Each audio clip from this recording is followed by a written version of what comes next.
Alison Warner. I feel very honoured to be interviewing you today, talking about all things about yourself, your business, and the new Audible book that's coming out very soon. But first things first, if people don't know who you are, where have you been? But can you introduce yourself and tell me a little bit about what you do? Sure, thank you for having me, Joy. So I'm Alison Warner. I'm founder of Evolve and Grow Coaching. I work with construction and trade businesses, typically around VAT threshold up to around 5 million. And I help them with very common problems in the industry, such as finances, people, systems and structure and organisation. Let's rewind a little bit back to before you launched your coaching business. Tell me a little bit about what life was like before. What did you do before you started Evolve and Grow? Completely different. So I started my career a very long time ago working for Pizza Hut, which back in the day was very well respected as a management training program.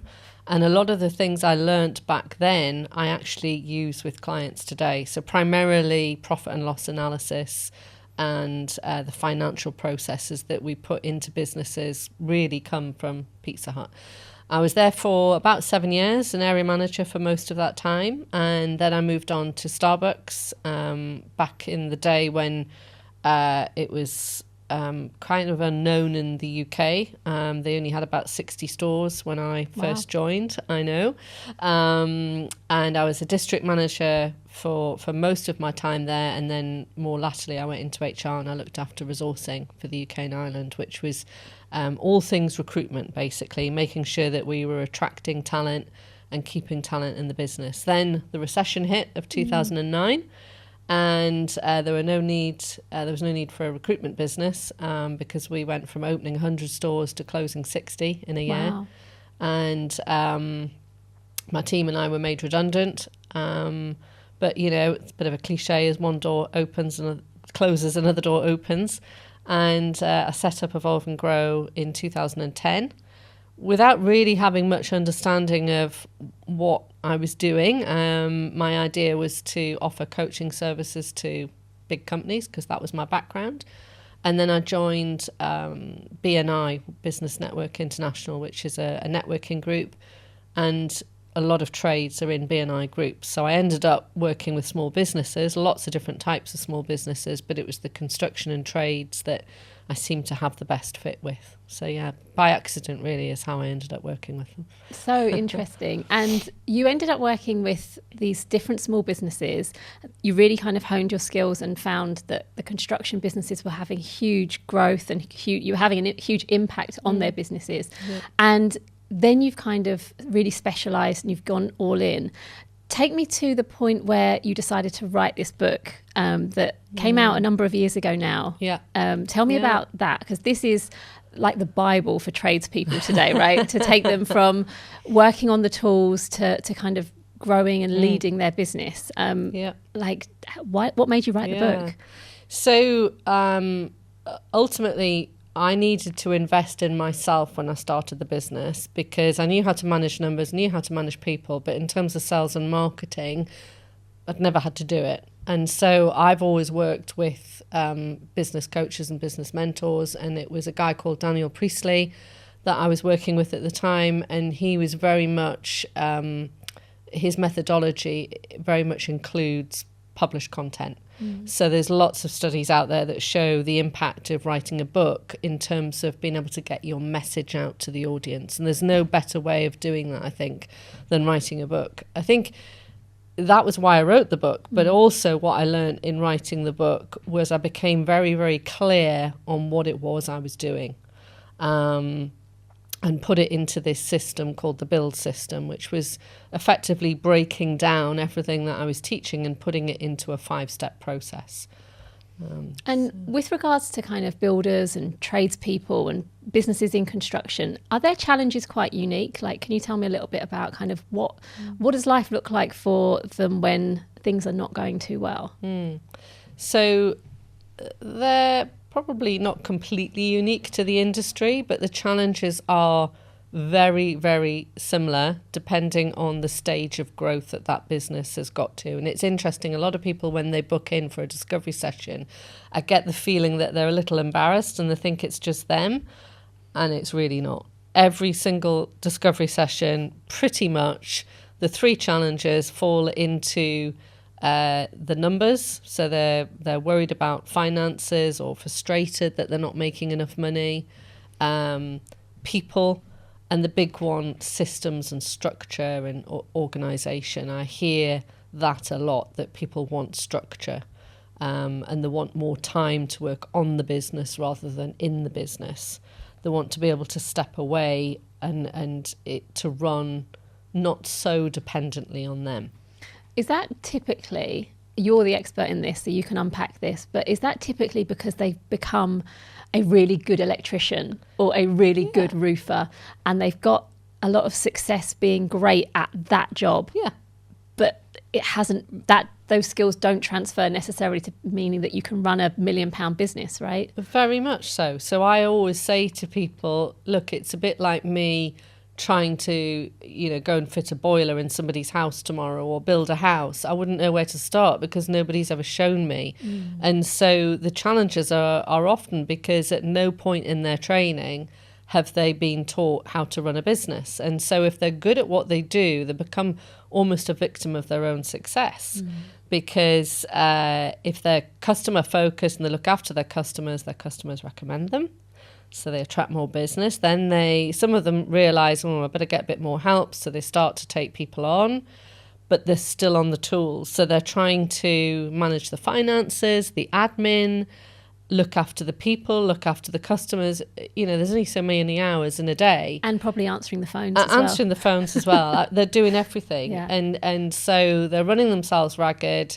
They're exhausted, they're stressed, they're frustrated. They know they want something different, but they're not too sure where to start. They know they need help, but they don't know they can afford it. There's all these different conflicting questions running around their heads. I think typically they don't know what they don't know. Yeah, absolutely. They kind of know something's wrong. And I think from my experience working with all small businesses, they tend to think life is going to be so much easier when I'm the boss. And it ends up being completely different because they end up being the HR department and being the sales system and being everything, and up a roof and up a ladder, right? Yes. And I don't really think you can grow a business successfully and remain on the tools. Interesting. Yeah.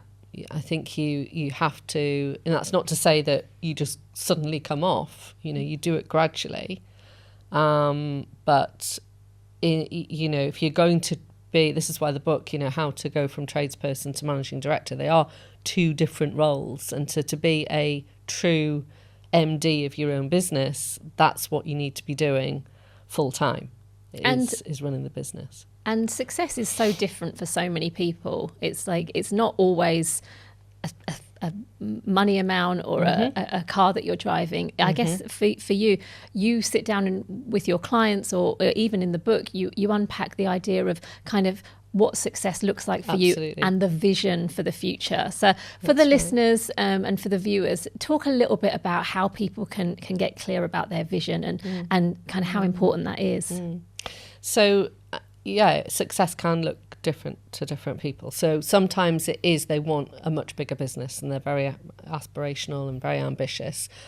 Other times they want to grow it just a small amount so that they can move off the tools. So I think it's really important to have a clear vision, whatever that might be, on where it is that you're heading. It's very clear for you as an individual to know where is it you want to be, and so that you can then measure your journey to getting there. That's very important. Very important for your team as well. If you think about going to work every day, if you are going to work every day and you can see what you're contributing to and how you're going to benefit and how the team are going to benefit and that you're part of something, that's far more motivational than just going to do a job and then going home. So people often think it's about money, and money is important, but intrinsically as humans, we want to feel part of something bigger. Is it possible? I mean, I've never thought about it before, but is it possible for construction and trades businesses to build a powerful culture? Does that happen? Very much. Tell me about that. Very much. Yeah. Well, there's one client that's coming to mind where it's a building business. It's grown from around 1 million to 3 million over the last 2-3 years. But their team of employed staff, they've been with them for, I think some people have been with them for 15 years, which is quite unusual for that industry. And I think they have done it through treating their people well. And that's not just about paying people right and giving a bonus. It's about listening to them. It's about having regular meetings. It's about sharing where you're going, where you're at the moment, involving them in problems and solutions. You know, a lot of business owners think it's up to them to come up with the answer to every single problem. That's quite an exhausting place to be. You've got a whole team of people out there who are at the coalface, so to speak. Ask them, you know, what are their ideas? I always say 2 questions to ask that can be great questions to ask, either in a one-to-one with somebody or a team meeting. What's going well? So start it on a positive. What could be better? Those 2 questions, you know, if you ever dry up, they'll always lead to something, because they're open questions. They can't be answered with a yes or a no. People will tell you. And your team probably know the answers. Absolutely they do. Now, you might get, you know, blank faces initially, because it might be something that's quite different. It's like, oh, this is a bit different. You know, they might think that you're trying to catch them out. Just stay with the silence, because somebody will speak up. I love that. That's super powerful. And because it's not easy to go from, like you say, being on the tools and maybe having a couple of subbies to then having lots of vans out on the road and lots of phones ringing and lots of, you know, challenges. Lots of responsibilities and scary bills coming in and scary payroll to deal with. Tell me about how you supported people on that journey, because it's not just the big kind of teams of people, the big companies that you work with. You've kind of supported people at every stage, and I guess it starts with the book, with people kind of picking that up and diving into that. But then beyond that, tell me a little bit about how you've managed to help people. So the build system can be delivered in a variety of different ways. And there are companies that I've worked with from, say, 250,000 that have gone on to turn over millions, but not everybody wants that. There's also examples of people who, for example, have come on the academy. I'm thinking of a landscape gardener. He's grown his profit by 30% over the last 6 months. And that's by following the modules in the academy. He started by reading the book, got in touch, and he's working his way through the content, supported by the 2 meetings that we have a month. So we meet as a group twice a month. So just for people that are listening that don't know what the academy is, just explain just in a couple of sentences. You've created this academy for construction and trade businesses. What is it about? So I created the academy off the back of COVID, when I realised that people suddenly realised what Zoom was. And it's a 12-month programme that is delivered online. By that I mean each member gets a new piece of content every week in the form of a video and a workbook. But crucially, and this is really where the value is, we meet as a group twice a month for an hour. So it's always on an evening at 6 o'clock, so it doesn't interfere with their working day. It's really aimed, I guess, at the trades who are still on the tools. And it's so it's the same content that I would take a private client through, but it's delivered in a certain order, because it's about getting the foundations in place. And the idea really by the end of the 12 months is that you should be almost off the tools or almost soon off the tools. So it's like a 12-month step-by-step guide to building a better business. That's right. Yes, absolutely. And I think from what it sounds like as well, one of the most valuable things it sounds like, which is something that is so needed for business owners and just humans in general, is community. That's right, because I've always been in groups, actually. I've never worked with a coach one-on-one. I've always been in a group. And what I find, which is really lovely to see, is them helping each other. So they'll all come to the call with their current challenge or a question that they want answered, and yes, I will answer it, but often I'll throw it out to the group and say, what ideas does everybody else have on this? And then on top of that, we have a WhatsApp group where they can put questions in that at any time, and the group, somebody in the group will respond as well as me. So and they've got I mean, that support. there must be, because of how many people you've got in the academy, almost hundreds of years of experience as collectively. Yes. So when someone says, oh my goodness, I've had this challenge, does anyone know what to do? I can imagine there's a few people jumping in going, been there, done that, very much. Bought the t-shirt. Right? Yeah, very much. And it could be a people issue, it could be software, recommending software, or especially in the area of technology, things are changing and developing so quick now that, I'm finding out new things every day.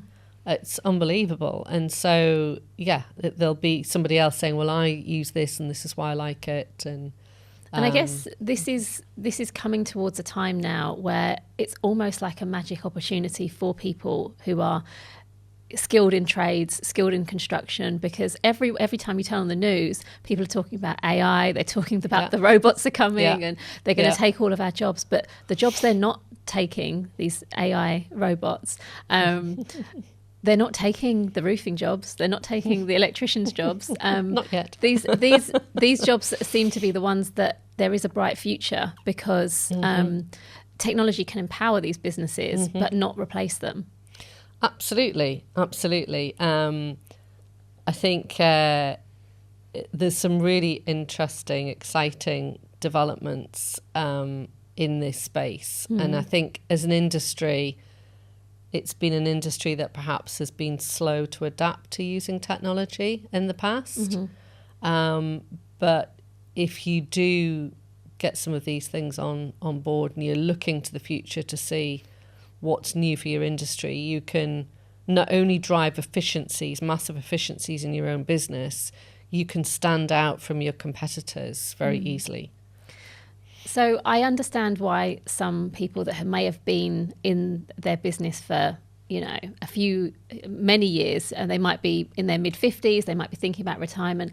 I want to flip the switch a little bit and talk to the young people that might be coming out of college, they might be starting out on the tools. Can you give some advice to the young people that might be listening, and I hope are tuning in, on how can they start a business on firm foundations? Oh, that's a good question. I think everyone's different. And so if you really have a passion to start today your own business, there's nothing wrong with that. Equally, there's nothing wrong with going to learn first from somebody else. If you're coming out from college, I think it would be a good investment to spend a couple of years working in an established business to see what works well, what doesn't, and get that under your belt, so to speak, before stepping out on your own. But that's not to say that you shouldn't. Some people are very entrepreneurial, and that generation is. I'm seeing that time and time again with people in their early 20s who are going out and wanting to be their own boss, and they're wanting to. They don't want to work for the man. They want to kind of be the man, right? And I guess, putting two and two together, the Academy is perfect for people that want to build a business on firm foundations. Is that fair to say? Very much, very much. So it starts with teaching people the basics around profit and loss, how to put together a profitable quote, very simple methodology to make sure that you're charging sufficient to cover your overheads and pay yourself.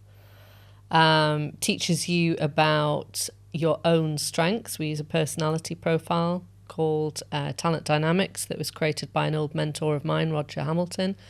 That's very, very useful to learn what your own strengths are and what you should let go of as you grow a business. It teaches you about systems and processes, time management, how to organize yourself, how to organize your diary, how to create a vision and set goals to deliver that. And then arguably the most important and the most difficult part of running any business, the people. So it's got all of the tools and processes from my background.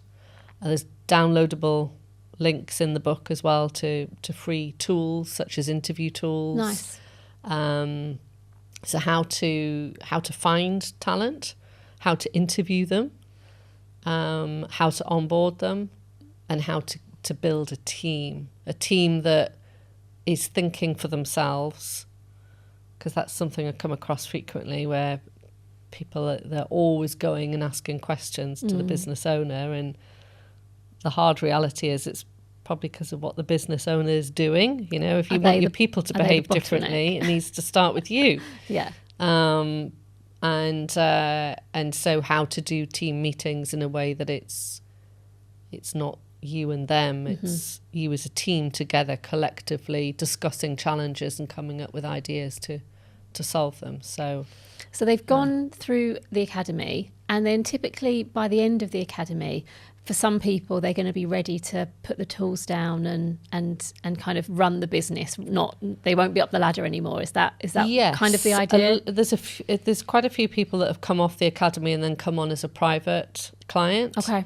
Because they've got the business to a certain level, and then they want to continue to get support in taking it to the next level. So, and are there set parameters for kind of, would they be, I don't know, over 100,000 to start the academy? What kind of numbers are you talking about?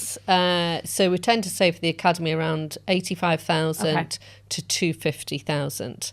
That's kind of the perfect. So, and it's as little as £147 a month for that support. Yeah. So there was nothing at the time in the market that was available for the smaller business. And so it was only, that's when you need support at all levels, but it's a crucial time to get that support to get over that hurdle. Yeah. Yeah. And so people then would maybe work with you one-to-one. That's kind of how you've built your coaching business. And then is it true what they say, more money, more problems? when the businesses get bigger, different problems, I imagine.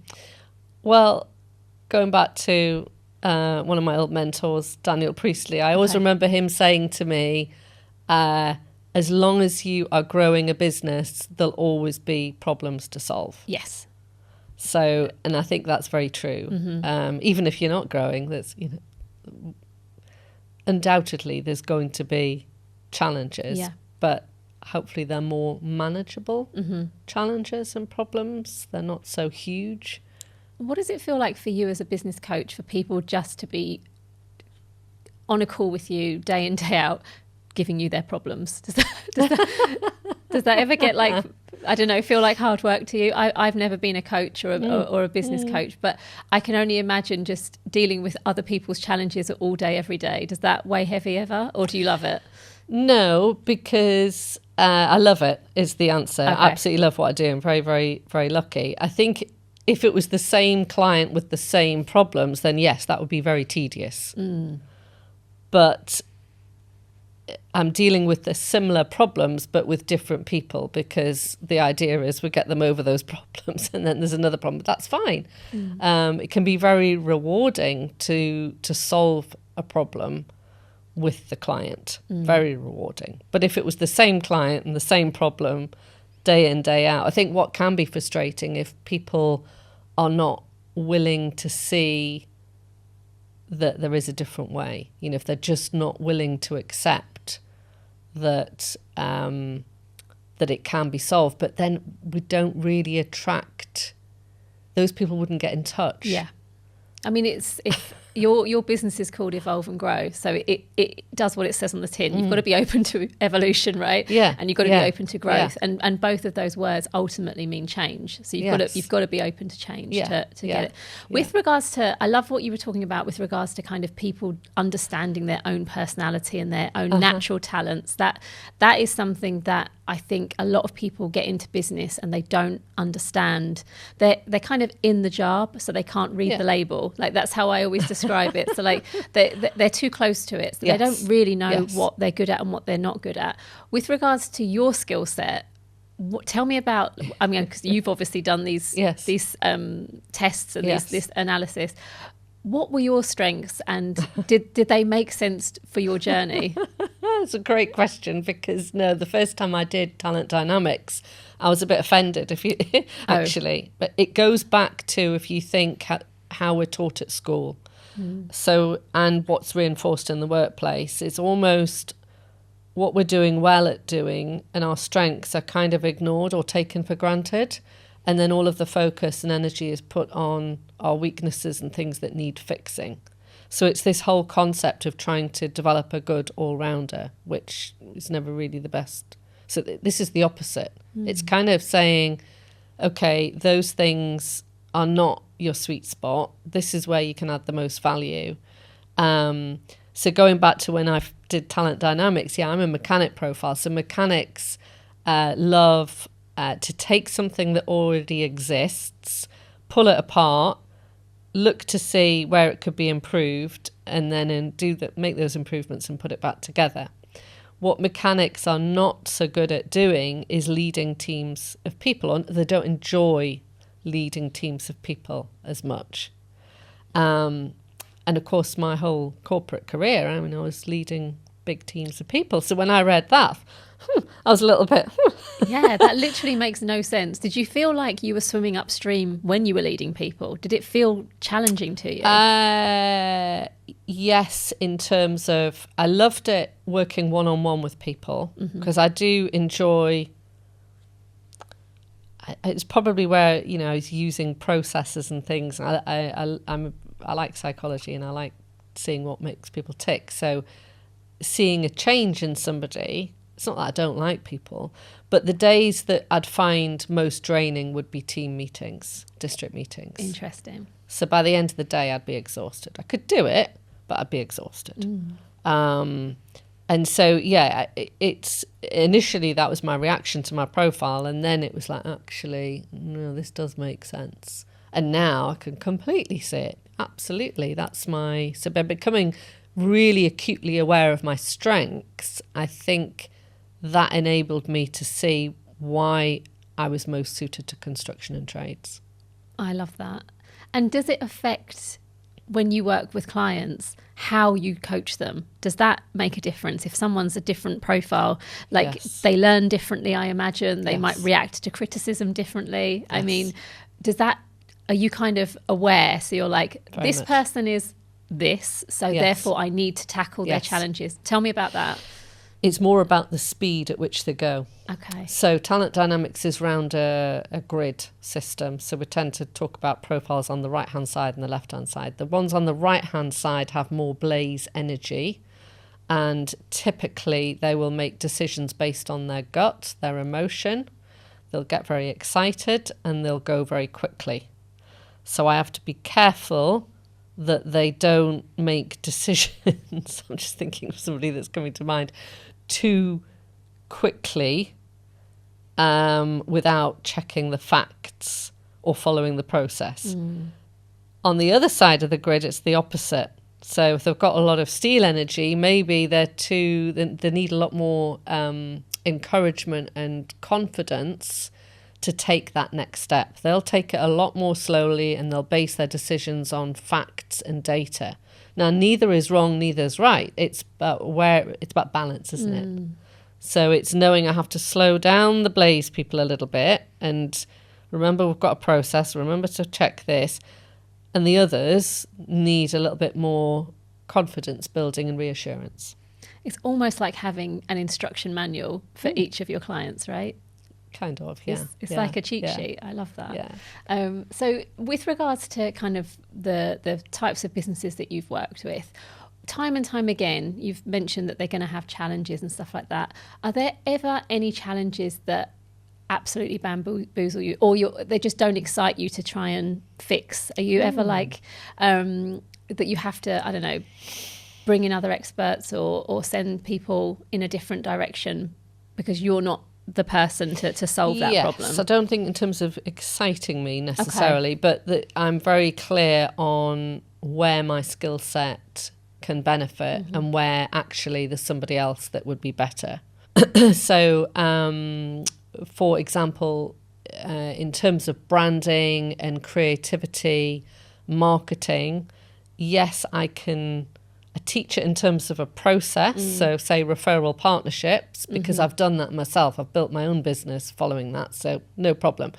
But when it comes to, say, the look and feel of a brand and the messaging, absolutely not, no. So I bring somebody else in who's a freelancer who is fantastic at that kind of thing. And I guess the powerful shift for anyone who's listening is that it's not about doing it all yourself. Absolutely. And I think typically when you start a business and you run a business, any type of business, you start to wear all the hats and you start to think, oh, I don't know, I need a new logo. I'm going to fix it myself, or I'm going to build a website, or I'm going to do all the things. I'm going to learn SEO. And the power is maybe not to do that. Absolutely. Tell the audience, if anyone's buying SEO for dummies on Amazon, maybe put that out of your basket and pick up something else. But that, I can imagine, is really typical for business owners, because they just think it all depends on them.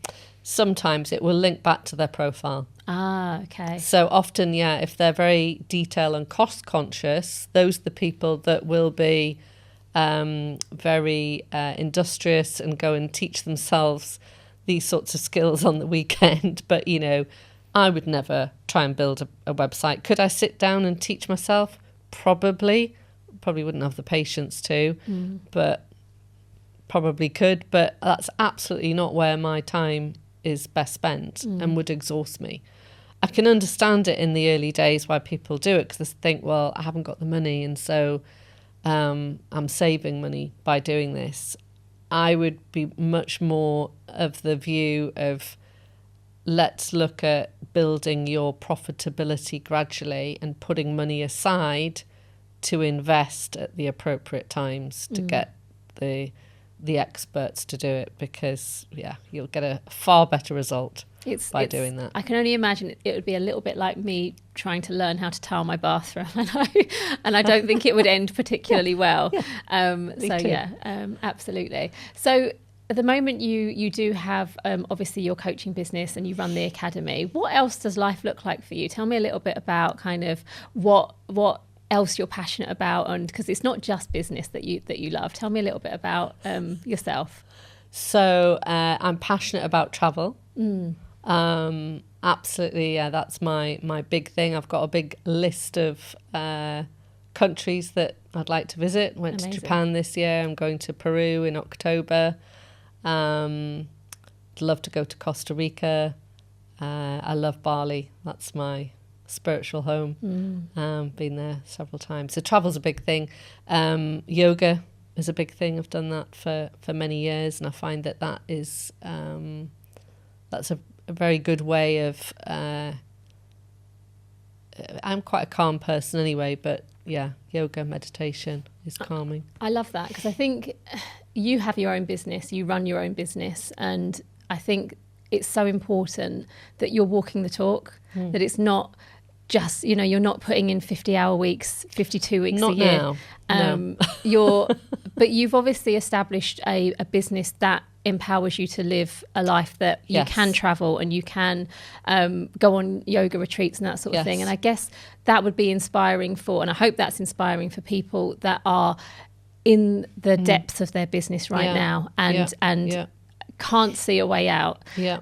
What advice would you give for that person that is doing 50-hour weeks, 60-hour weeks? They're working, doing their invoicing on a Sunday night. Maybe they're waking up early to try and get those quotes out. I'm sure there's a lot of people out there that can't see a light at the end of the tunnel. What advice would you give for them to bake some balance into their life and to be able to get their head out of the weeds? So you can't do it alone.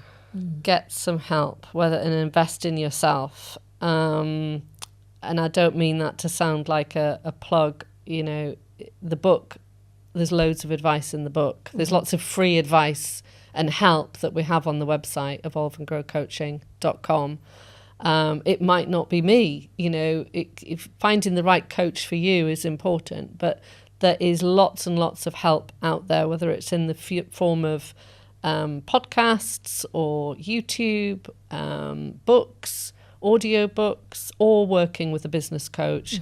I think it's very difficult to make a change without having some kind of outside influence or learning something different. I definitely, I've done crazy hours when I worked in companies and when I started the business, definitely.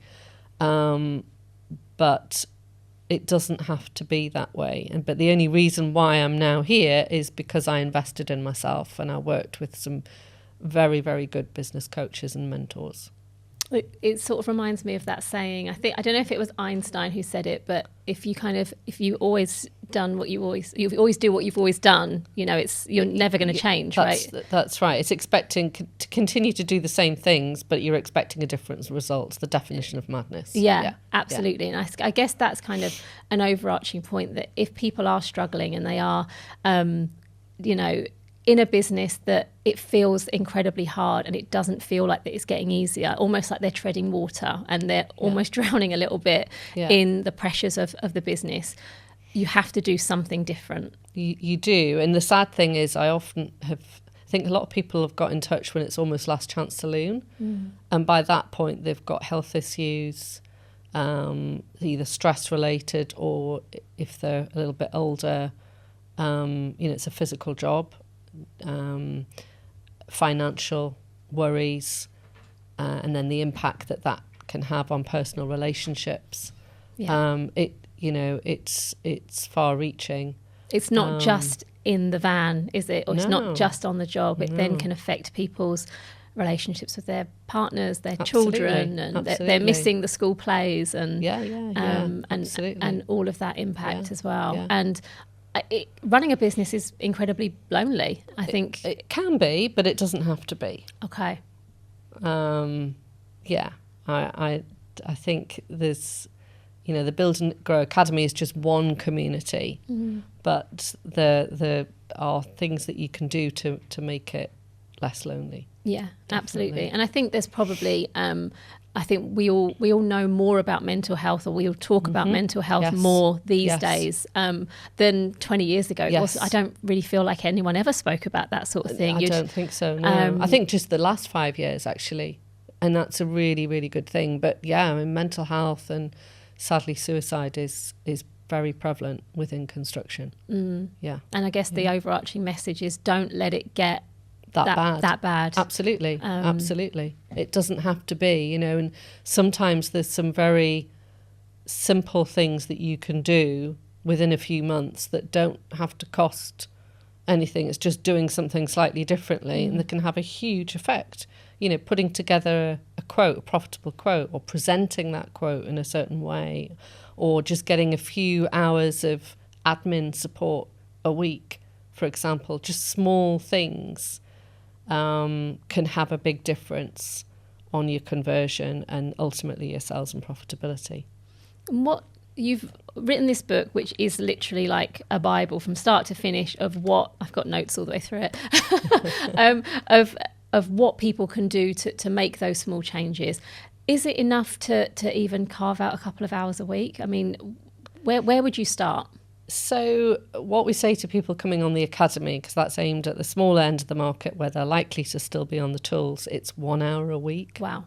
That's enough to make a difference. I think so. I think if you put an hour a week in the diary and you stick to it, so it's got to really come from within and you've got to be disciplined. But if you stick to that 1 hour a week, that's enough to do the activities for that week. And then on top of that, you've got your 2 calls a month. So 6 hours a month. Yeah, absolutely.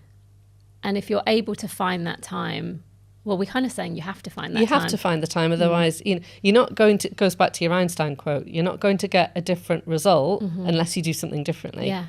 So really, it's just a case of you can't dedicate 1 hour a week and to just start doing some things differently. It's not about doing anything extra. It's just everything that we teach is just about making a small tweak in the business. And if you think of 12 months worth of small tweaks, the build up and build up and build up. The most difficult part with anything like this, it's the first few weeks that are the trickiest. And then you get a compound effect, don't you? Because you start to see things change, and the benefits. And then you know, that growth, that gives you a different mindset and confidence. And then generally, you know, you're then on a different path. And I guess that takes us back to where we spoke about the vision and having that vision of what life can look like. And it might be going on holiday without your laptop and not having to answer or get up from the family dinner table and having to take a client call and all of those things that kind of are frustrating and challenging. And having that vision of what life can look like, and maybe tax bills aren't, you know, something that you're going to be losing sleep over, or your team members aren't going to be stressing you out morning and night. They might be, but having that vision of where you want your business to get to and where you want your lifestyle to get to. Hopefully that's an inspirational thing that people could go, I'm going to get up early on a Sunday morning before everyone else and do my studies or read the book or watch the podcast or whatever it might be, and making those small changes towards change. And it's, the vision might seem so far off that, just like listening to you saying all of those things, it might just be a small thing. So for example, I work with a lot of people who literally couldn't get 60 phone calls in a day. Wow. Literally the phone does not stop. I don't think I get 60 phone calls in a year, but I'm happy about that. You know, and they're from clients, they're from the team, but everything is coming through them in their business. And so for them, something that they can buy into and think, okay, that might be possible, because you have to believe it's possible, achievable first. It might be, okay, well, let's get them down to 30 a day, and let's get them to 15 and to 10, you know. And because that's going to feel better, right? Exactly. So it could be a very, very small thing, or it could be, you know, this is where cash flow forecasting can be very powerful, because often I'll see the improvement in the business, in the profit and loss, but the business owner goes, well, I don't feel it in my bank account yet. But then I show them the cash flow forecast. Clients coming to mind that recently, you know, I've showed them their bank balance over the last 3 months and how it's growing, and then how it's likely to grow too.